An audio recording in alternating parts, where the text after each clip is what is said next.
Selamat datang lagi di Sudut Pikir Official. Semoga dimanapun kalian berada selalu dalam keadaan sehat dan bahagia. Hari ini aku mau cerita lagi.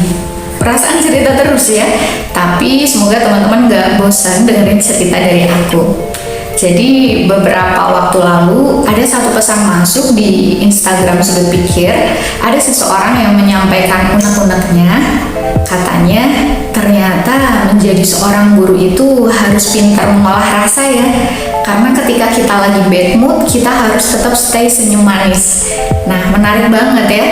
Pintar mengolah rasa karena ketika bad mood harus tetap stay tersenyum manis.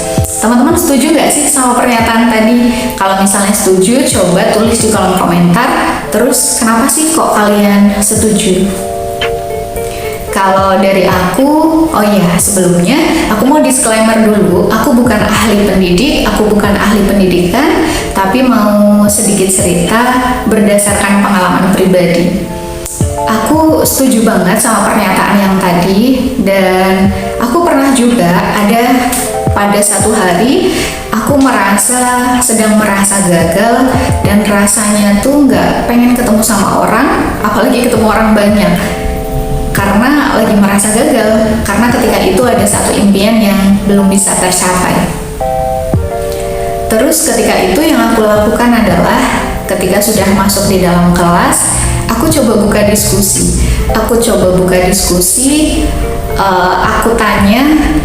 Aku tanya ke mereka, gimana sih cara kalian ketika kalian sedang merasa gagal atau sedang merasa sedih, cara bangkit kalian tuh gimana sih? Nah, menariknya ternyata dari setiap siswa itu menyampaikan jawaban yang berbeda-beda, dan secara tidak langsung itu aku benar-benar belajar dari situ. Dan secara tidak langsung juga itu cara aku untuk mengumpulkan energi lagi, mengumpulkan semangat lagi. Dan setelah mendengar jawaban dari mereka, itu aku langsung berpikir, oh ternyata gini cara mereka bangkit, oh ternyata mereka sesemangat itu, oh ternyata mereka sekuat itu keinginannya, oh ternyata mereka nggak segampang menyerah itu, nggak segampang itu menyerah gitu maksudnya. Nah, terus dari situ aku langsung berpikir, oh oke, stop sedihnya, stop merasa gagalnya, bangkit lagi, semangat lagi. Dari mendengarkan jawaban setiap siswa, aku berpikir, oh oke, mereka sekuat itu semangatnya, mereka sehebat itu, kenapa aku nggak mencontoh mereka gitu. Jadi banyak hal sih yang bisa kita lakukan untuk belajar dan untuk menjaga mood itu. Kadang-kadang perlu kita cari juga, dan sumbernya bisa jadi dari orang yang nggak pengen kita temui hari itu. Contohnya tadi, di hari itu rasanya nggak pengen ketemu sama orang, tapi ternyata obat saya di hari itu adalah orang yang nggak pengen saya temui di hari itu, orang-orang yang nggak pengen saya ketemui di hari itu. Gitu sih teman-teman.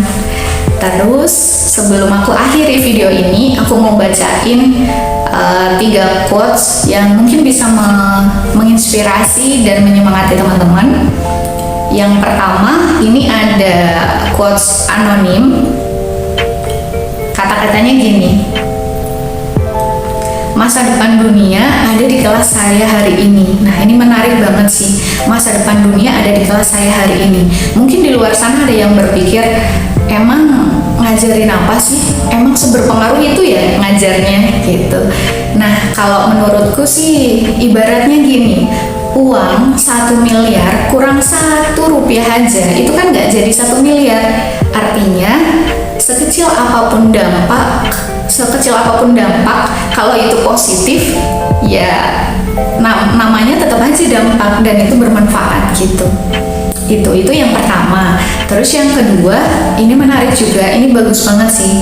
Hatimu sedikit lebih besar dari rata-rata hati manusia. Itu karena kamu seorang guru. Nah, ini bukan mau judgement atas profesi-profesi tertentu dan profesi-profesi lain, enggak. Karena Karena di sini guru itu kan juga luas ya, bukan hanya sekadar profesi, karena pada dasarnya semua orang juga bisa jadi guru.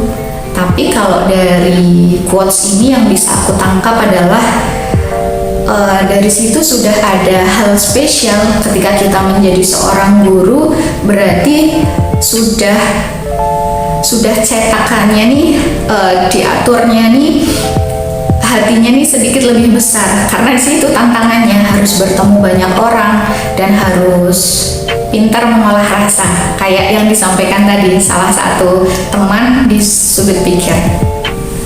Terus yang terakhir ya, satu lagi, ini ada quotes dari Maimun Zubair, dan ini terkenal banget, pasti teman-teman banyak yang tahu juga. Rekreasi yang paling indah adalah mengajar. Dan aku percaya banget sama quotes ini, karena nggak jarang juga ketika kita masuk kelas dalam kondisi yang mungkin bisa dikatakan kurang baik, kayak tadi sebelumnya, ketika kita masuk ternyata kondisi itu bisa berubah 180 derajat menjadi lebih positif, dan keluar dari ruangan kelas juga 180 derajat jadi lebih baik, karena ya udah melakukan rekreasi, ketemu sama banyak orang yang karakternya berbeda-beda, dan di situ tantangannya kita harus memahami karakter yang beda-beda itu dalam satu waktu. Nah, disitulah rekreasinya gitu. Mungkin itu dulu teman-teman cerita dari aku hari ini. Terima kasih yang sudah menonton sampai akhir. Jangan lupa tonton juga video-video yang lain. Sekian dari aku, terima kasih. Wassalamualaikum warahmatullahi wabarakatuh.